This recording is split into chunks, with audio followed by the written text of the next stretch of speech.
Alors, il faut dire que c'est un chantier qui a mis du temps à sortir de terre, mais une fois que c'est sorti, c'est parti, ça a pris sa vitesse de croisière et c'est parti. Mais ce que je voudrais saluer, c'est la ténacité des équipes du bâtiment, notamment de M. Antonia. Vous savez, lorsque sur un chantier, vous avez plusieurs lots, il y a des difficultés pour pouvoir attribuer les lots, des difficultés. Il a fallu remettre en cause plusieurs lots. Eh bien, il a eu des cheveux blancs, M. Antonia, et on ne peut que saluer le travail accompli. Je suppose qu'à ce moment, il doit bien dormir.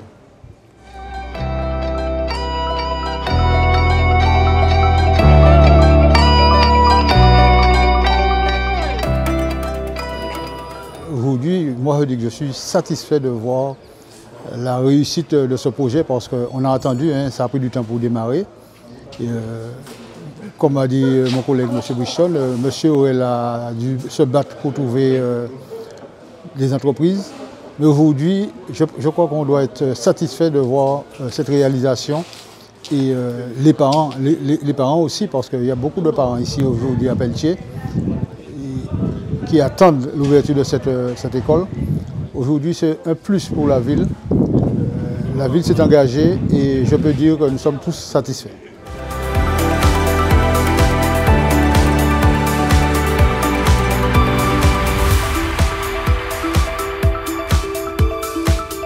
Je tiens à vous dire que nous sommes très heureux d'avoir fait cette visite aujourd'hui sur le site de la nouvelle école de Pelletier pour plusieurs raisons. La première, c'est parce que nous avons pu rassembler l'ensemble de la communauté scolaire de l'école de Pelletier, l'ancienne école de Pelletier, celle qui est toujours en activité, pour la faire découvrir les nouvelles installations qui seront à sa disposition.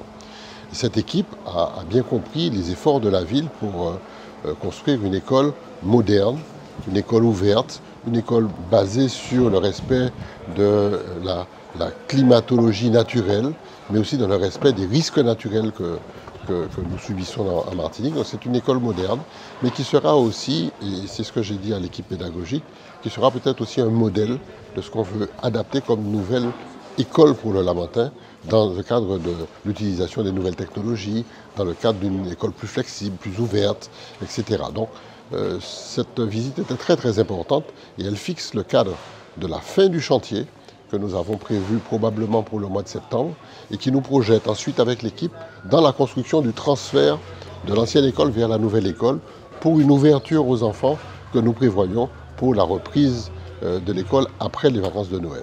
Donc là, on est sur une phase de fin de chantier et il était très important de faire le point et d'emmener les équipes ici pour voir concrètement comment les choses vont se dérouler. Mais je dois dire que nous sommes assez satisfaits et bluffés un peu de la qualité des travaux et surtout de la maîtrise du calendrier pour nous permettre d'arriver en début d'année prochaine à une mise à disposition de la communauté scolaire.